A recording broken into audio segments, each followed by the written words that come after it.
Hi guys, कैसे हैं आप लोग। आज हम आप लोग ज्योमेट्री का एक नया चैप्टर पढ़ने जा रहे हैं, समझने जा रहे हैं। हम न तो पढ़ाएंगे और आपको न तो पढ़ना है, दोनों मिलकर समझेंगे, क्योंकि दोनों को साथ साथ आगे बढ़ना है। उस चैप्टर का नाम है निर्देशांक भूमिति। निर्देशांक भूमिति, कोऑर्डिनेट ज्योमेट्री। अगर वो चैप्टर आपको अच्छे से समझना है, क्लियरली आपको उसको सर्च आउट करना है, तो सबसे पहले उसके बेसिक में जाएंगे। बेसिक पढ़ने के पश्चात तो ये चैप्टर आप लिए 8th, 9th, 10th तीनों में बराबर बराबर इंपॉर्टेंस होगा और लाभदायक होगा। ठीक है, तो सबसे पहले आप देखिए, एक प्लॉट मैंने बनाया यहाँ पर है, एक आकृति बनाई है। इस आकृति में आप देखेंगे, अब क्या आप देख रहे हैं, यहां पर है ओ। ओ को बोलते हैं ऑरिजिन पॉइंट, मूल बिंदु। इसके बारे में छोटे बच्चे जानते हैं। अब इस ओ से अगर हम राइट साइड में जाएंगे तो ये हम पॉजिटिव स्टेप चलेंगे, धनात्मक चलेंगे। मतलब ये +1, +2, +3, +4, +5, +6। अगर इसी ऑरिजिन बिंदु से, मूल बिंदु से आप बैक साइड जाएंगे, मतलब लेफ्ट साइड जाएंगे, तो -1, -2, -3, -4, -5। बात समझ आई। और इस जो आप इस लाइन को देख रहे हैं, इसको नाम देते हैं अक्ष। क्या बोलते हैं? अक्ष, एक्सिस। नहीं, तो ये जो है अक्ष है। अब इसको नाम दे दिया गया ज्योमेट्री में। यहां पर हम लिख देंगे एक्स, यहां लिख देंगे एक्स। इस रेखा का नाम, ये जो क्षैतिज रेखा है, इसको हम बोलते हैं एक्स एक्सिस, एक्स अक्ष। और जो ऊपर नीचे रेखा है, इसका नाम देंगे वाई अक्ष, वाई एक्सिस। अब जैसे आप लोगों ने एक्स अक्ष पर देखा कि मूल बिंदु से राइट जाने पर और पॉजिटिव जाते हैं 1 2 3 4 5 6। अगर मूल बिंदु से बैक जाते हैं, लेफ्ट जाते हैं, तो आप उसको क्या बोलते हैं? ऋणात्मक। ऋण 1, ऋण 2, ऋण 3, ऋण 4, ऋण 5। एग्जैक्टली वैसे ही मूल बिंदु से जब ऊपर जाएंगे आप, तो यहां पर क्या पाएंगे? पॉजिटिव पाएंगे 1 2 3 4। और नीचे की तरफ जाएंगे तो नेगेटिव पाएंगे -1, -2, -3, -4। समझ गए ना? अच्छा, अब ये आकृति बन जाने के पश्चात में आप ये मैं कर देता हूं, माने मूल बिंदु से राइट में पॉजिटिव है, लेफ्ट में नेगेटिव है। मूल बिंदु से ओ से, ऑरिजिन पॉइंट से ऊपर पॉजिटिव है, नीचे नेगेटिव है। ठीक है, अब इतना करने के बाद आप लोग देख सकते हैं, यहां पर 4 प्लॉट बन गए। 1 2 3 4। इस चारों भागों को हम नाम देते हैं, इसको बोलते हैं चतुर्थांश। क्या बोलेंगे? चतुर्थांश। ये देखिए,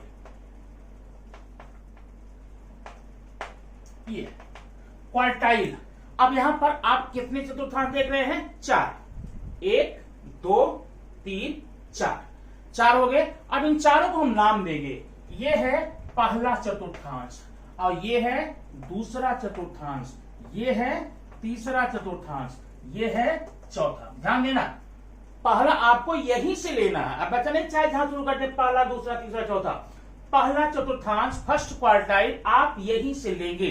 अब ध्यान ये आपको देना है, ये जो पहला चतुर्थांश है, 2 भुजाओं से घिरा हुआ है, एक OX, एक OY। अब O से X क्या है? पॉजिटिव। O से Y ऊपर क्या है? पॉजिटिव। मतलब इसका साइन जो होता है प्लस प्लस होता है। याद रखना, आपके बड़े काम आने वाला। ये जो पहला चतुर्थांश होता है, उसका चिन्ह प्लस प्लस होता है, धन धन होता है। अब मेरा कहने मतलब ये जो चतुर्थांश है, 2 भुजाओं से घिरा हुआ है। एक भुजा ये है और एक भुजा ये है। ये कैसी है? पॉजिटिव। ये कैसा है? पॉजिटिव। तो मतलब पॉजिटिव पॉजिटिव। ठीक है, और एक बात और याद रखना, जब भी आपको चतुर्थांश में प्रवेश करना है, पहले आप x एक्स पर जाएंगे, तब y पे जाएंगे।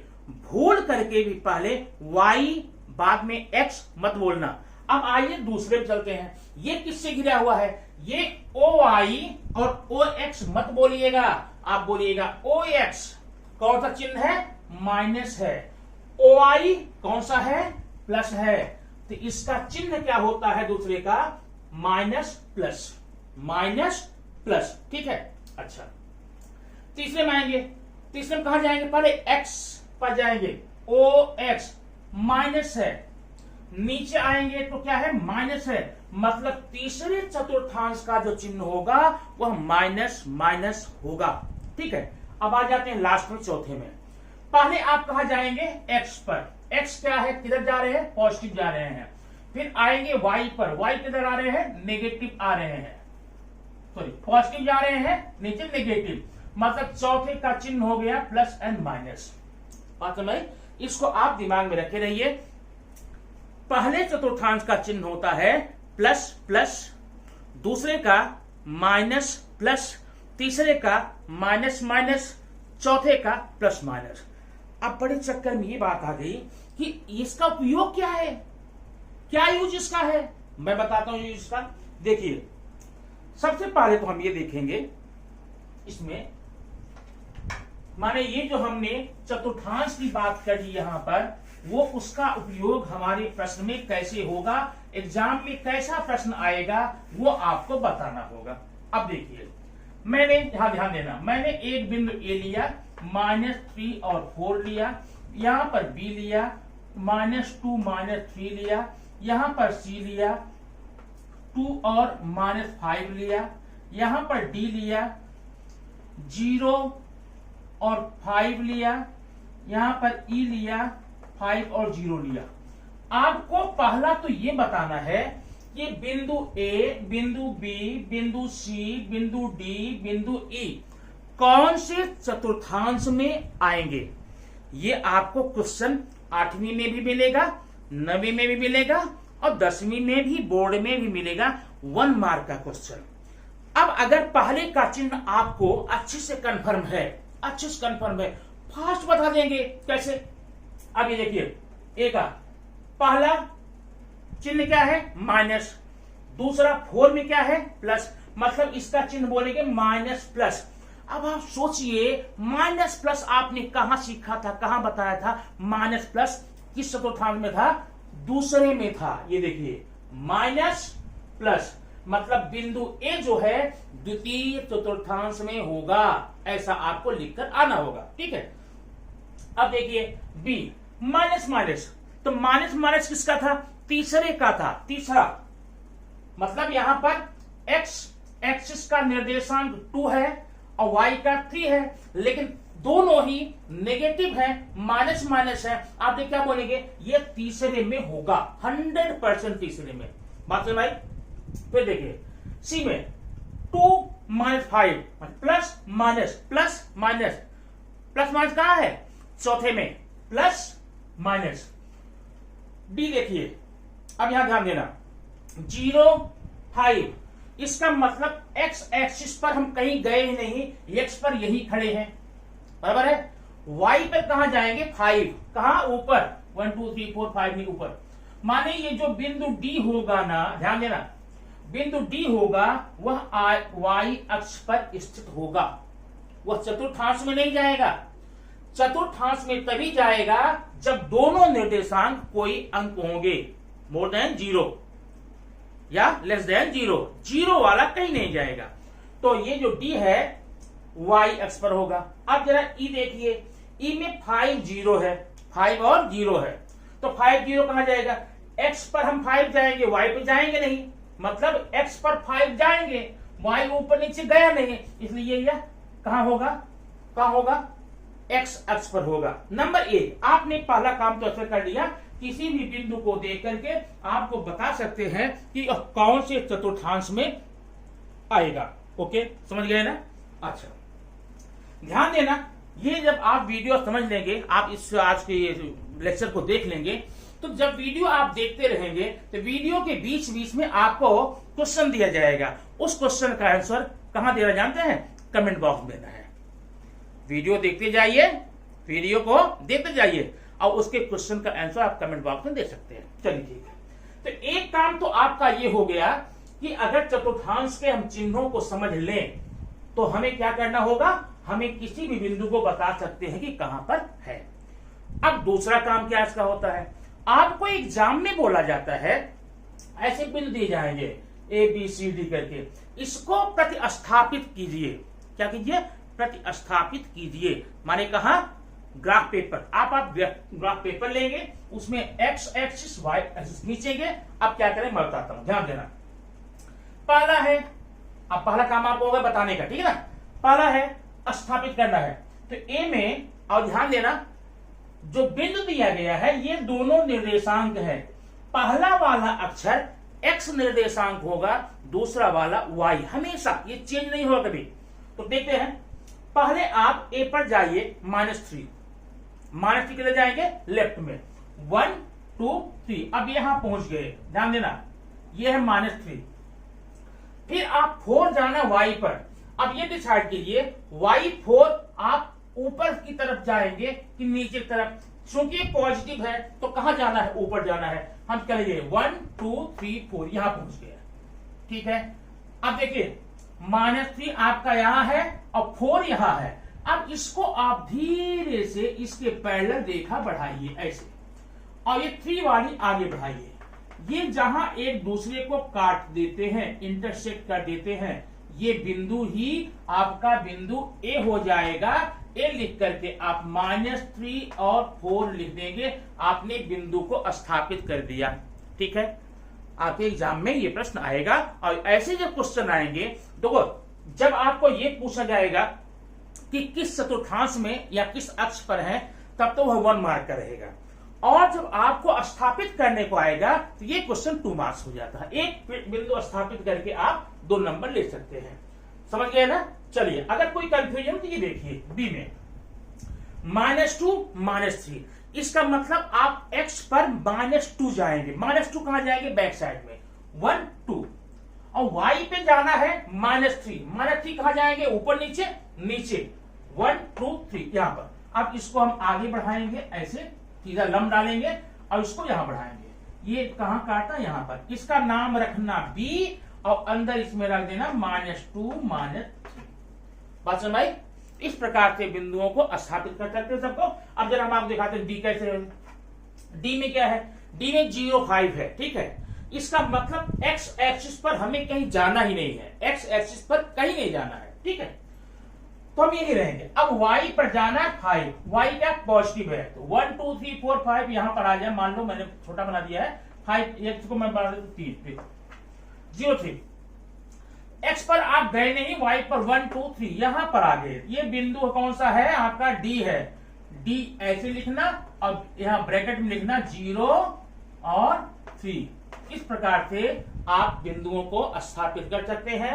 मतलब बिंदु a कहां था, बिंदु a तृतीय चतुर्थांश में था, b कहां था, तृतीय में था, और d कहां पर है, d आपका y अक्ष पर स्थित बिंदु है, ठीक है। अब इसके बाद हम आपको बताएं इसमें और कौन कौन से काम आप यहां पर कर सकते हैं, कैसे कर सकते हैं चतुर्थांश की सहायता से, जो कि हम आगे चैप्टर में पढ़ेंगे। कौन कौन चीजें आ सकती हैं वहां पर देखिए। अब देखिए, मान लो एक बिंदु यहां पर है, ये बिंदु ए है। अब बताइए इस बिंदु का निर्देशांक कितना है। ध्यान दो, यहां बिंदु दिया गया है और आप पूछा जाएगा कि बिंदु ए का निर्देशांक कितना है। तो पहले इस बिंदु से सीधे आप एक्स पर गिरेंगे। ऊपर है तो नीचे आ जाइए, नीचे है तो ऊपर चले जाइए। पहले एक्स पर जाना, एक्स पर आइए, कहां पर आते हैं 3। इसका मतलब बिंदु ए का एक्स निर्देशांक 3 है। अब जरा जाइए वाई पर, वाई क्या है, 2 है। इसका मतलब इसका निर्देशांक होगा 3 और 2, ठीक है। बिंदु ए का निर्देशांक 3 और 2 हो गया। अब आगे देखिए, ये बिंदु 1 है यहां पर, यहां ये 3 इसका कितना -3 और -3। बिंदु बी, बिंदु ए का निर्देशांक आपसे पूछा जाता है। ऐसे बिंदु आपके चतुर्थांश में दे दिए जाएंगे और आपसे पूछा जाएगा कि इसका निर्देशांक कितना होगा। सीधे आप परपेंडिकुलर लाइए, कहां, एक्स पर, फिर जाइए वाई पर। तो एक्स पर जो बिंदु आएगा यहां लिखिए, वाई का बगल लिखिए, ये हो जाएगा निर्देशांक वैसे बी का, ठीक है। अब उसके बाद और क्या काम है। अब अगला काम जो इंपॉर्टेंट है, जो आप जहां से आप 10th में प्रवेश करते हैं, अब तक आप 8वीं 9वीं की बात किए थे, 10th में प्रवेश करता है कि बिंदु ए और बी है, ये इस बिंदु के बीच की दूरी ज्ञात करनी है, इस बिंदु के बीच की दूरी ज्ञात करनी है। अब अगर हम देखें तो सीधा इसको थोड़ा आगे बढ़ा दो, यहां आगे बढ़ा दो, तो ये कितना है 3 है, ये कितना है -3 है, कुल हो जाएगा 6, यहां कितना है 3 है, ये 2 है, 5 हो जाएगा, ये 6 और 5 हो गया। पाइथागोरस से इसका मान आप निकाल सकते हैं, लेकिन अभी हमें इस निर्देशांक भूमिति में, कोऑर्डिनेट ज्योमेट्री में हमें पाइथागोरस या ऐसे किसी भी चीज का उपयोग नहीं करना है। सीधा हम यहां पर एक सूत्र का उपयोग करेंगे और सूत्र का उपयोग करके आपको सवाल बताएंगे। अब पहला सवाल देखिए, सुनिए, आपको बताया जाएगा ये बिंदु ए, क्या नाम उसका है 3 और 2, और फिर बी है, बी कितना है -3 -3, ठीक है। इन दोनों बिंदुओं के बीच की दूरी ज्ञात करिए। आइए इसमें का सवाल हल करते हैं, थोड़ा इसको हम मिटा करके फिर से अगला सवाल आपको लेकर के बताते हैं। उसमें देखिए बहुत ही आसान है, आसानी से इसको समझ। अब ये प्रश्न आपके सामने है, देखिए बिंदु ए दिया गया है, बिंदु बी दिया गया है, ठीक है ना। बिंदु ए का निर्देशांक इंडेक्स 2 और 3 है और बी का 4 और 1 है, ठीक। अब इसमें आपको प्रश्न कैसे पूछा जाएगा मैं ये बताऊं। इसमें प्रश्न पूछा जाएगा कि बिंदु ए और बी के बीच की दूरी ज्ञात करो, बिंदु ए और बी के बीच की दूरी ज्ञात करो। अब देखना कैसे हल करेंगे। सबसे पहले आप लिखेंगे, देखिए अब ध्यान देना, बिंदु ए में 2 और 3 है, x का निर्देशांक 2 है, y का 3 है, यहां x का 4 है, y का 1 है, बात समझ में आई ना। अब दोनों x बराबर मैं पूछूं तो x बराबर क्या, अब x बराबर 4 बोलेंगे कि 2 बोलेंगे, कंफ्यूजन हो सकता है। इसलिए काम करना, क्योंकि ये पहला बिंदु है और ये दूसरा बिंदु है, इसलिए इसका x1 y1 लिखना, इसका x2 y2। देखो आप क्या लिखेंगे, x1 बराबर 2 यहां पर और y1 बराबर 3 यहां पर हो गया। यहां देखिए x2 बराबर 4 है और y2 बराबर 1 है। आप ऐसे पहले लिख लेंगे। अब लिखेंगे डिस्टेंस AB, माने डिस्टेंस दूरी, ए बी के बीच की दूरी। इसका सूत्र क्या होता है याद रखना, √x2 - x1 whole square plus y2 - y1 whole square. ये सूत्र है, किन्हीं भी दो बिंदुओं के बीच की दूरी का ये सूत्र है, ठीक है ना, जब वो x y में रूप में हो तब। अब ये सूत्र याद रखना, दूरी का सूत्र है डिस्टेंस ए बी, कोई distance A B B C C D कुछ हो सकती है, x2 - x1 whole square plus y2 - y1 whole square, ठीक है। अब आप यहां पर मान रख दीजिए, देखिए कैसे करेंगे। ये x2 की वैल्यू कितनी पता कीजिए 4, माइनस x1 कितनी है 2, 4 - 2 होल स्क्वायर, ठीक है, प्लस y2 की कितनी है 1 माइनस y1 कितनी है 3 होल स्क्वायर। बात समझ रहे हैं ना। अब आगे देखिए, यहां पर 4 - 2 मीन्स 2 स्क्वायर प्लस 1 - 3, ध्यान देना 1 - 3 इसका मतलब -2 स्क्वायर, ठीक है, इक्वल टू कितना हो गया ये 2 2 जा 4 प्लस 2 2 जा ये प्लस 4 हो जाएगा, इक्वल टू √8। ये आपका आंसर हो सकता है √8, लेकिन रुकिए समझिए तब आगे बढ़िए। जो आपका √8 है, अगर इसका स्क्वायर, अगर ये पूर्ण वर्ग है या किसी भी कीमत पर इसका वर्गमूल आप निकाल सकते हैं, तब तो वर्गमूल निकाल के लिखना। अगर वर्गमूल नहीं निकलता है तो यही हो जाएगा। अब कितना हो जाएगी ये देखिए, √4 × 2 होगा ना, 4 2 जा 8। अब मैं थोड़ा आगे लिखता हूं, 4 का स्क्वायर रूट होता है 2 और √2, मतलब ये आपका आंसर होगा। इसका डिस्टेंस AB, डिस्टेंस AB निकालेंगे। इस प्रकार से इसका आंसर आप निकाल करके हल कर सकते हैं। ठीक है, अब आइए इसी सूत्र पर आधारित कुछ चीजें मैं आपको बताऊंगा, आप उसको समझिए और आगे का प्रश्न इसमें हल कर सकते हैं। बहुत ही आसान।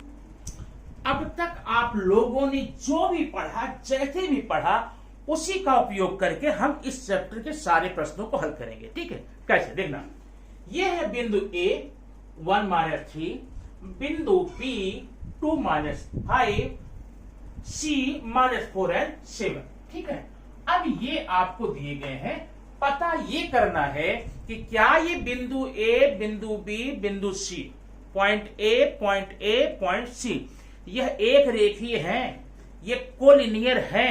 तो इसमें मैं आपको सिर्फ मेथड बताऊंगा, सॉल्व आपको करना है और करके मुझे कमेंट बॉक्स बताना है आप कर पाए या नहीं। देखो, सबसे पहले आप यहां लिखिए x1, x2, x3, y1, y2, y3। ध्यान देना, अब सबकी वैल्यू आप यहां लिख लीजिए। x1 कितना है 1, x2 2, x3 -4, y1 कितना है -3, y2 कितना -5, y3 कितना है 7। आपने लिख लिया, सब मान रख लिया। अब आप पहले निकालेंगे डिस्टेंस AB, डिस्टेंस AB कैसे निकालेंगे? Under root x2 - x1, x2 - x1 whole square plus y2 - y1, y2 - y1 whole square. इसका आप निकाल लेंगे मान। बात समझ में आई ना? अब मैं निकाल नहीं रहा आगे, तो इसका मान आप निकाल लेंगे तो जो भी AB का मान आएगा, जो भी मान आ जाएगा, उसको आप लिख करके देख लीजिए। AB बराबर समथिंग, ये देखिए। ऐसे ही आप निकालेंगे BC की दूरी, डिस्टेंस BC।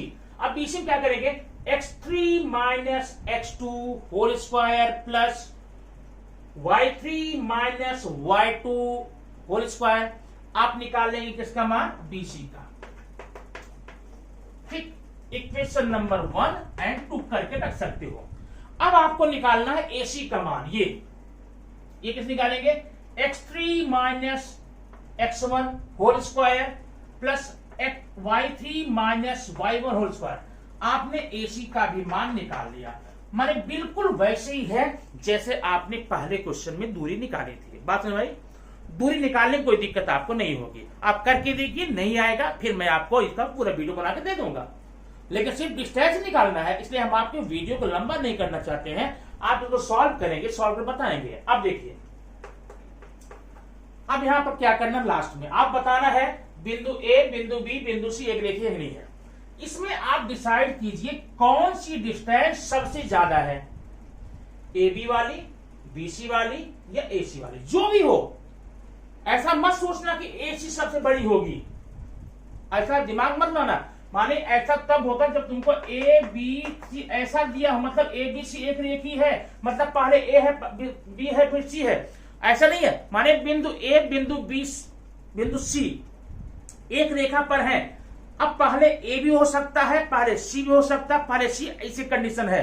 जब ऐसा स्ट्रक्चर आपको कभी दिया जाए तब आप मान लेना कि AC सबसे बड़ी होगी। और जब ये बात ना दी जाए, सिर्फ ये बोला जाए भाई ABC बिंदु है, एक रेखा पर है, तब पता नहीं C पहले कि B पहले है। इसलिए आप क्या करेंगे, तीनों का मान निकाल लिए। तो जो सबसे दोनों छोटे हैं, दोनों छोटे हैं। अच्छा, एग्जाम्पल मान लेता हूं, इसका मान लो 5 हो गया, इसका 7 हो गया, इसका 8 हो गया, इसका 4 हो गया। ठीक है, तो सबसे बड़ा कौन है? 7। अब यहां लिखेंगे 7 बराबर, बड़ा लेना है यहां पर, सबसे बड़ा, छोटा आगे लेना, 5 + 4, 5 + 4।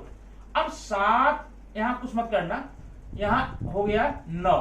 अब जरा ये बताइए, क्या जो सबसे बड़ी भुजा थी, जो सबसे बड़ी भुजा थी, वो दोनों छोटी भुजाओं के योगफल के बराबर आई क्या? आई नहीं आई, तो कट कर देना ऐसे और लिख देना यह बिंदु एक रेखीय नहीं है। बराबर है, ये बिंदु एक रेखीय नहीं। अगर मैं मान लो यहां पर 2 कर दूं तब यहां 7 आ जाएगा, तब बराबर आई नहीं आई? बराबर आई। तब बोलोगे यह बिंदु एक रेखीय है। मतलब इस प्रकार से जब भी एक रेखीय बिंदु निकालना हो तो आप 3 दूरियां निकालेंगे, 3 दूरियां, जैसे AB का, BC का, AC का। अब उसे क्या करेंगे? तुलना करेंगे। सबसे बड़ी भुजा का जो दूरी आई है अन्य दोनों छोटी भुजाओं के योगफल से आप उसका कंपेयर करेंगे। अगर दोनों इक्वल आ जाते हैं तो एक रेखीय है, और नहीं आते हैं तो एक रेखीय नहीं है। बात समझ में आई ना? इसमें आपने किसका उपयोग किया? दूरी के सूत्र का। अब दूरी के भी सूत्र का उपयोग करके कुछ और बातें हो सकती हैं, जरा उसको हम देख लेते हैं। अब आप यहां देख सकते हैं कि यहां पर 4 बिंदु दिए गए हैं। कितने? हमने 2 की दूरी निकाली, 3 को देखा, अब 4 की बात आती है। बिंदु P है, बिंदु Q है, बिंदु R है, बिंदु S है, माने PQRS। इसका मतलब इससे बनेगा एक चतुर्भुज। अब वो चतुर्भुज समांतर चतुर्भुज भी हो सकता है, सम चतुर्भुज भी हो सकता है, सम चतुर्भुज हो सकता है, या वर्ग हो सकता है। बात समझ में आई? पक्का? अब एक काम करना, ये बोला है कि सिद्ध करो कि यह एक वर्ग है। सिद्ध करो कि ये क्या है? एक वर्ग है। तो समझने के लिए पहले आप यहां पर एक ऐसा बना लीजिए चतुर्भुज, नाम रख दीजिए PQRS। ठीक है? P का मान आपने लिखा है 2 - 2, Q का 7 and 3, R का 11 and 1 - 1, S का 6 - 6। तो करना क्या? ध्यान देना, सबसे पहले आप यहां रख लेना X1 Y1 X2 Y2 X3 Y3 X4 Y4। अब यहां 4 तक जाएगा। आप पहले निकालिए डिस्टेंस PQ। डिस्टेंस PQ कैसे निकालेंगे? X2 - X1 निकालेंगे डिस्टेंस। अब PQ निकाल लीजिए, इक्वेशन नंबर करके रख लीजिए।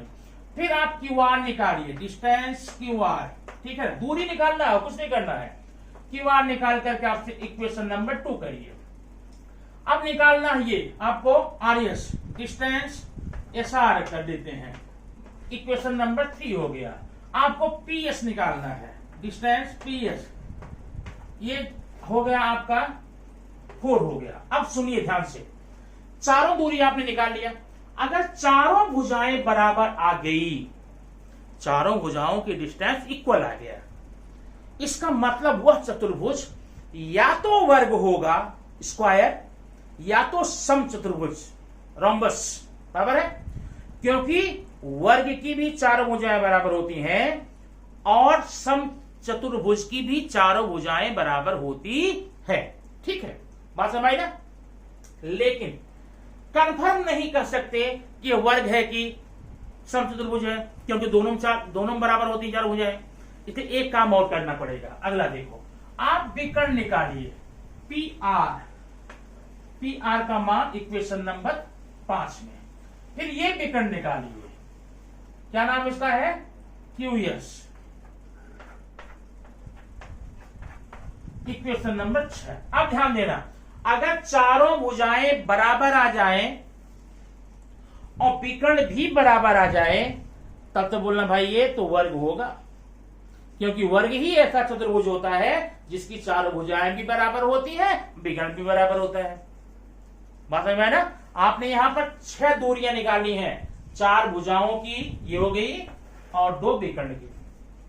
अगर चारों भुजाएं बराबर आ जाएं और विकर्ण भी बराबर आ जाए तो बोल देना यह 100% वर्ग है। और अगर चारों भुजाएं बराबर आ जाएं लेकिन ये आपका विकर्ण बराबर न आए, तब वो वर्ग नहीं है। क्या है वह? तब वो समचतुर्भुज है। बात समझ आई? इसी प्रकार से अगर मान लो ये दो भुजा बराबर, माने आमने ये भुजा और ये भुजा बराबर आ गई, ये भुजा और ये माने आमने सामने भुजाएं बराबर आ गई, चारों नहीं बराबर है। ध्यान देना, आपकी बात क्या बता रहा हूं, चारों भुजाएं बराबर नहीं है, सिर्फ सम्मुख भुजाएं अपोजिट साइड्स इक्वल हो रही हैं, कांग्रुएंट हो रही हैं। माने ये भुजा का मान इसके बराबर आ गया और इसका मान इसके बराबर आ गया। इसका मतलब समझ जाएंगे, ये जो प्रॉपर्टी है, ये जो गुण है, सिर्फ आयत में होता है और समांतर चतुर्भुज में होता है। अगर सम्मुख भुजाओं की जोड़ियां इक्वल हो जाएं, तो वह आयत भी हो सकता है और समांतर चतुर्भुज भी हो सकता है। अब अगला क्या करेंगे, इसमें भी विकर्ण निकालना पड़ेगा। अब देखना, अगर सम्मुख भुजाएं भी बराबर हो और दोनों विकर्ण भी बराबर हो तब तो 100% वह आयत होगा। बात समझ आई? और अगर सम्मुख भुजाओं की जोड़ियां बराबर आ जाए लेकिन आयत जो विकर्ण है ये बराबर न हो, इक्वल न हो, तब यह आयत नहीं होगा बल्कि समांतर चतुर्भुज होगा। इस प्रकार से आप किसी भी चतुर्भुज में निकालते समय जब भी आप निकालना हो आपको 6 दूरी निकालनी पड़ेगी, चारों भुजाओं की दूरियां और विकर्ण की। उसके आधार पर आप क्या क्या गुण होते हैं आयत के, समांतर चतुर्भुज के, वर्ग के, समचतुर्भुज के, उसके आधार पे आप इसके मान को बता सकते हैं यह वर्ग है कि आयत है कि समचतुर्भुज है कि समांतर है। ठीक है, अब अगर हम इसी आधार पर अगला बताएं सवाल आपको, देखो सारे सवाल जो आप पढ़ रहे हैं, प्रश्न पढ़ रहे हैं ना, सब एक जैसे। अब ये देखो, ये बिंदु P है, Q है, R है, बनेगा त्रिभुज P Q R। आपको पूछा है सिद्ध करो कि यह समबाहु त्रिभुज के बिंदु है, ठीक ना। आप फिर दूरी निकालो, PQ की निकालो, QR की निकालो और PR की निकालो। अगर ये तीनों दूरियां बराबर आ जाए तो आप बताएं कि भाई देखो ये तो समचतुर्भुज है, इक्विलेटरल ट्रायंगल। अगर दो भुजाएं बराबर आ जाए तो वह समद्विबाहु है, कोई भुजा बराबर नहीं आए विषमबाहु। कितना आसान है ना, ठीक है, बात समझ आ गई। तो अब देखना अगला, अगर मैं बोलूं इसी सवाल में आपके साथ चैप्टर के प्रश्न है, हल करके आप मुझे बताइए। इसी प्रश्न में ये PQR है, क्या है PQR, तीन बिंदु है। सिद्ध करो कि यह समकोण त्रिभुज की भुजाएं हैं। किसकी? समकोण की। तो आप एक काम करना, पहले आप PQ का मान निकालिए, फिर QR का मान निकालिए, फिर PR का मान निकालिए। बात है भाई, तीन भुजा निकालेंगे। सिद्ध क्या करना आपको, समकोण त्रिभुज है ऐसा PQR। तो अब ऐसा नहीं है कि PQ जो मैं रखा हुआ सही है, कुछ भी हो सकता है क्योंकि यहां दिया नहीं गया है। तो PQR आप तीन निकालेंगे तो जो सबसे बड़ी भुजा है, आप याद कीजिए चैप्टर नंबर 2 में पाइथागोरस त्रिक, ये कक्षा 7वीं में भी था, 8वीं में भी था और 10वीं में भी है। नहीं, पाइथागोरस त्रिक आपको तीन दूरी आएगी, PQ का मान आ जाएगा, मान लो आ गया PQ का मान 2, QR का आएगा, ये आएगा 7 और PQQR, PR का आएगा, ये माना आ गया 9। ऐसे अगर ऐसा है नहीं, इसे आए नहीं, आप हल करके देखेंगे। अगर ऐसे आ गया तो अब पाइथागोरस त्रिक कैसे पता करते हैं, अगर सबसे बड़ी भुजा का वर्ग, आप सबसे बड़ी जो भुजा है इसका स्क्वायर कीजिए और फिर इन दोनों के स्क्वायर को हम सम करेंगे, टोटल करेंगे। अगर सबसे बड़ी भुजा का वर्ग अन्य दोनों भुजाओं के वर्गों के योगफल के बराबर आ गई तो 100% ये त्रिभुज जो है PQR वाला त्रिभुज समकोण होगा। और अगर बराबर नहीं आया तो यह समकोण नहीं होगा। अब कौन सा होगा भगवान जाने, लेकिन समकोण नहीं होगा। ठीक है, इस प्रकार से इतने ही इसमें सवाल हैं जो कि दूरी के सिद्धांत पर लगाए जाएंगे। क्या क्या? दो बिंदुओं के बीच दूरी ज्ञात करना नंबर 1, और तीन बिंदु दिए गए तो वो एक रेखी है कि नहीं है नंबर 2, और अगर तीन बिंदु दिए गए तो वो त्रिभुज है, कौन से प्रकार त्रिभुज है, कैसा त्रिभुज, ये पता लगाना। और अगर 4 बिंदु दिए गए हैं तो आपको पता करना होगा कि वह वर्ग है कि आयत है कि सम है, समांतर है। इतना आप प्रैक्टिस कीजिए और प्रैक्टिस करने के बाद आप मुझे कमेंट बॉक्स बताइए कौन से प्रश्न में आपको दिक्कत होती है। यह महाराष्ट्र एसएससी बोर्ड एग्जामिनेशन के जो ज्योमेट्री की बुक है 5.1 का क्वेश्चन मैंने बताया है, ठीक ना। अब अगली वीडियो में हम 5.2 का लेंगे, लेकिन अगला वीडियो पाने के पहले आप इसे अवश्य सॉल्व कीजिए। और हाँ, आप लोगों के व्यू बराबर आते हैं, पक्का बहुत अच्छा लगता है, लेकिन आप शायद वीडियो देखने में भूल जाते हैं कि आप लाइक नहीं करते। पहले वीडियो देख करके आप उसे लाइक जरूर कीजिए, क्योंकि आपके लाइक से ही हमको एनर्जी मिलेगी और उस एनर्जी का उपयोग करके मैं आपको ढेर सारी वीडियो ऐसे देता रहूंगा। ठीक ना, वेट कीजिए अगली वीडियो तक। Thank you very much.